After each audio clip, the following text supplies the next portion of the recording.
The Evil Within was a game that lived in the shadow of its creator's former series.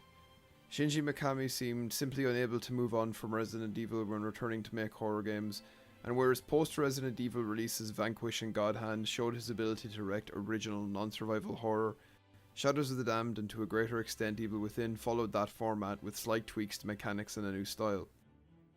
The Evil Within wasn't the great return of Shinji Mikami to survival horror. It was his first and final crack at the genre before letting younger developers take charge on what Tango Gameworks would work on next.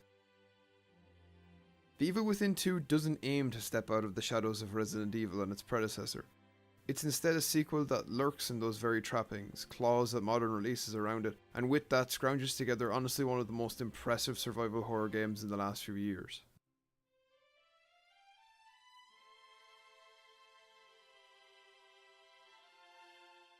We return to Sebastian Castellanos down on his luck in a dive bar sometime after the events of Beacon Hospital.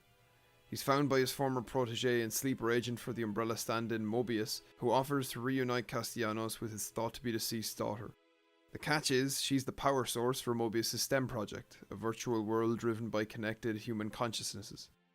Lily has gone missing within STEM, and because of it has tumbled Mobius' plans into chaos.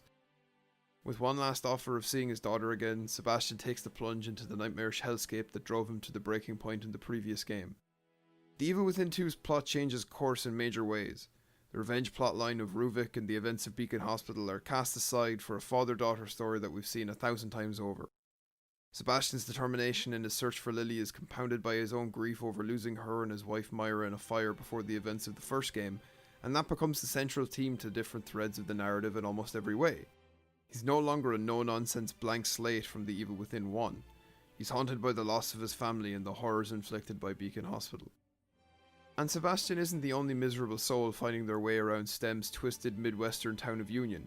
The Evil Within 2 boasts a small but tightly knitted cast of Mobius operatives that have their own conflicted feelings, history with Mobius itself, and character arcs that show the how and why someone would even consider venturing into this sort of nightmare in the first place. And that really sells the world of the Evil Within 2 well. The sheer amount of world building on top of all this, with the allusions to cult-like recruitment centers, human experiments, and how STEM is constructed, gives a greater insight into the universe of the Evil Within 2, and for the absolute better. There are times the story cleans itself up too nicely. Plot holes show in ways you can't help but feel for all the sequel baiting this game does, they could be tied into a third game instead of being cast off. It's hard to know if an Evil Within 3 will even happen, so the lack of proper closure in major spots left me a little disappointed. The Evil Within 1's biggest issue was it played like something from a world where Dead Space just hadn't nailed survival horror combat. Enemies were slow-moving bullet sponges and ammo was scarce. The mix of stealth and combat was a fresh change, but the former was cast aside the further the story went along. Thankfully, The Evil Within 2 dials back the difficulty of its predecessor in a handful of ways, but still manages to hold that survival horror promise. Resources are scarce, combat is ill-advised, but you'll be able to scrape by if you're careful. It shifts the series to a semi-open world format, and it's the most welcome change of the entire game. Giving you a small town to explore for weapons and supplies let Tango Gameworks construct this elaborate map of traps and encounters that feel completely organic to the world as you walk around them at your own pace. It's a constant gut-wrenching feeling to realise your exit is locked and something's coming your way.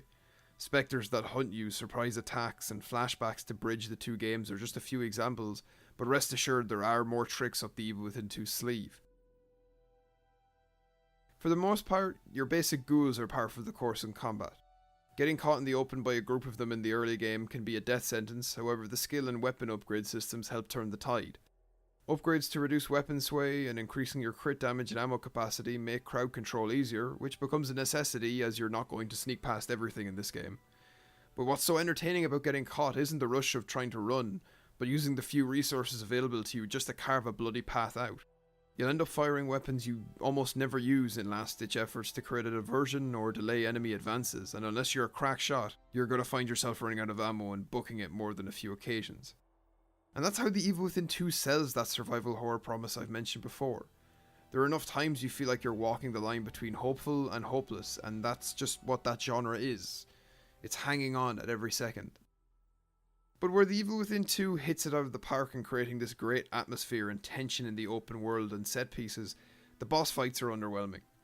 Almost every boss fight is chalked up to a slow moving bullet sponge that takes everything until either a crit hit has been landed or a stagger opens up a weak point. The Evil Within 1 did boss fights a little differently in some regards. You had boss fights that you just had to straight up run from and use the environment to damage them in any way, and the Evil Within 2 just doesn't use any of that. The few tricks presented to you in these boss fights in the Evil Within 2 are the ability to stagger or slow down the quicker bosses, but that's about it. The ones that could easily outrun you slow to a stride when they're about to wind up for an attack, and that just lets you get away too easily. This rinse and repeat process of shooting and running away fails to make worthwhile fights of characters that should simply be fun to fight in the first place. There are one or two instances where it just feels like the survival horror boss fight just clicks, but for the most part every other fight is half-baked.